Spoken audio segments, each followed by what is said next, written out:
여러분 안녕하세요. 미국 데이터 분석가 제니입니다. 아니 최근에 여러분들께서 멘탈 관리법 영상을 너무너무 좋아해 주셔가지고 이번 주도 멘탈 관리법에 관한 영상 하나 끼려왔습니다. 이번 주 영상의 주제는요. 사회생활 할 때 기죽지 않는 법. 기죽지 않으려면 뭐가 필요하다? 바로바로 자신감이 필요하다. 이 자신감을 어떻게 끌어올렸는지 제 경험담을 오늘도 들려드릴 예정입니다. 영상 시작하기 앞서서 자존감과 자신감이 뭐가 다른지를 좀 정의를 내리고 가야 할 것 같아요. 자존감은 자아 존중감, 나를 얼마나 괜찮은 사람으로 내가 여기는지에 대한 마음. 자신감은요, 내가 이 일을 잘 해낼 수 있을 거라는 나의 능력에 대한 믿음. 그래서 자존감과 자신감에 약간 차이가 있다라는 거를 조금 정의를 내리고 시작하면 좋을 것 같아요. 그래서 자존감에 관련된 영상은 제가 이전에 찍어놨기 때문에 거기 한번 가서 보시면 될 것 같고, 그래서 이번 영상은요, 제가 미국 회사에 입사하면서 낮아졌던 자신감을 끌어올리는 제가 했던 가장 효율적인 방법 4가지에 대해서 설명해 볼 거예요. 일단 첫 번째는요, 나의 가치를 재정의 내린다입니다. 그러니까 나의 가치를 잘못 정의 내려서 나의 자신감이 떨어져 있는 상태를 다시 재정의를 통해서 끌어올린다입니다. 진짜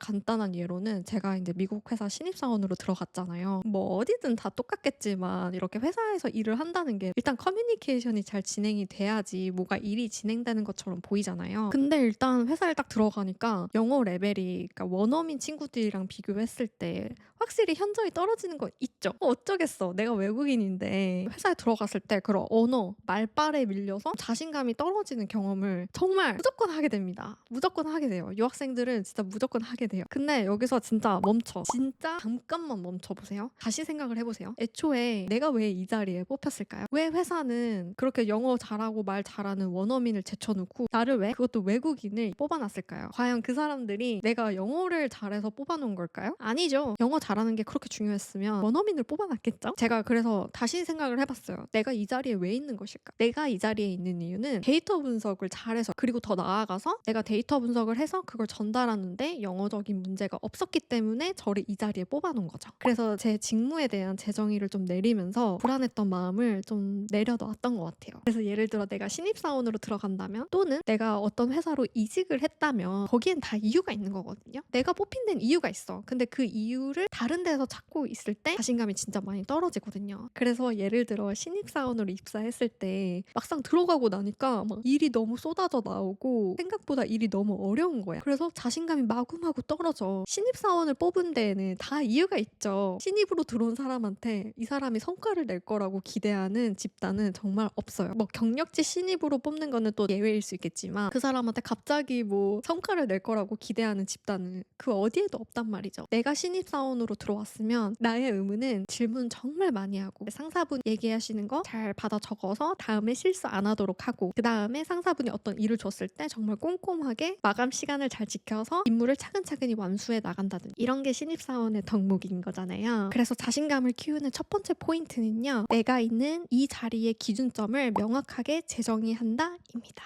두 번째는요, 자신감은 준비 과정에서 만들어진다 입니다. 다른 말로 하자면 천천히 쌓아 올리기라고 말할 수 있는데요. 이거는 제가 진짜 너무나 힘든 과정을 통해서 이제 터득하게 된 제 인생의 경험인데요. 제가 분기별로 이제 클라이언트 한 30명 있는 앞에서 발표를 해요. 진짜 약간 숨 막히는 자리이고요. 막 실시간으로 질문도 들어오고, 제가 주최하는 미팅이기 때문에 1시간을 적절히 배분해서 적당한 선에서 대화를 끊고 넘어가야 하는 이런 리딩도 제가 다 도맡아서 하고 있단 말이죠. 그래서 굉장히 압박감이 큰 그런 자리이고요. 그래서 제가 처음에 아무것도 준비가 안 되고 바로 투입이 됐다면 진짜 울었을 것 같아요. 이 발표를 준비하는 과정까지가 저의 자신감의 근본이 되는 것 같아요. 그래서 이 1시간짜리 미팅을 맡기 전에 어떤 과정이 있었는지를 좀 설명을 해드리자면, 일단 신입사원으로 회사를 입사를 하게 되면 첫 번째로 일단 데이터만 주구장창 뽑다가, 두 번째 단계로는 발표 자료를 만들기 시작해요. 세 번째로는요, 데이터 뽑은 걸로 이제 발표 자료를 만들기 전에 스스로 스토리라인을 뽑고 전체 자료를 만들기 시작합니다. 그 다음 단계는요, 분량 한 장을 제가 발표를 만든 거예요. 제가 데이터도 다 뽑고 슬라이드도 다 만들고 스토리라인도 다 만들었지만 발표 단계가 아니라 이 수많은 슬라이드 중에서 딱 하나만 슬라이드를 맡아서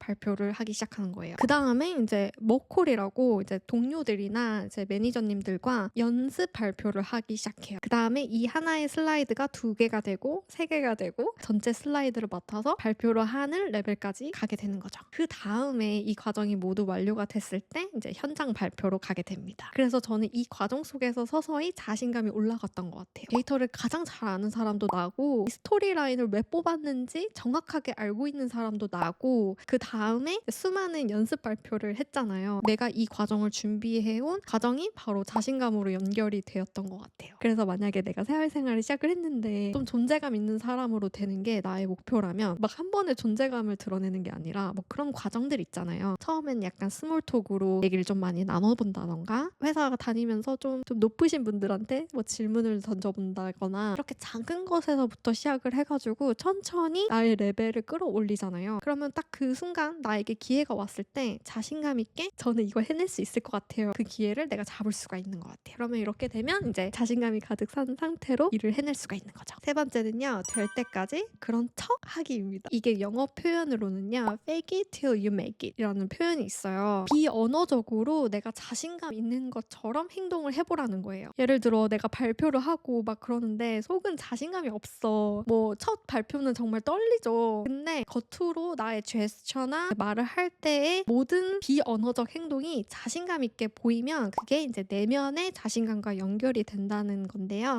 아니 저번 영상에 어떤 분이 제가 너무 이렇게 손을 많이 쓰고 제스처가 크다. 가만히 있고 말해라. 근데 이제 한국이랑 미국이랑 비언어적 요소가 좀 달라서 그런 것 같은데 약간 미국에서는 이렇게 손 같은 제스처를 하면서 발표를 하는 게 약간 저 사람 자신감이 약간 뿜뿜하다라는 느낌이어가지고 제가 영상을 찍을 때도 이렇게 손 활용하는 게 적극적인데 아무튼 미국 회사에서 일할 때 영어로 말할 때 좀 저의 캐릭터를 조금 더 다르게 가져가는 편이에요. 근데 제가 이렇게 바꾸게 된 계기가 있는데 예전 신입사원일 때 회의를 들어갔는데 다른 신입사원이 그 회의까지 뭘 해오기로 했어요. 그래서 리더분이 너 이거 해왔어? 이렇게 물어봤는데 그 친구가 진짜 너무 당당하고 큰 목소리로 아 까먹었습니다. 아 저 진짜 까먹었어요. 죄송해요. 제가 다음번에 진짜 해오겠습니다. 굉장히 우렁차게 말을 하는 거예요. 그래서 제가 그거 보고 아니 저거는 약간 잘못한 말투가 아닌데?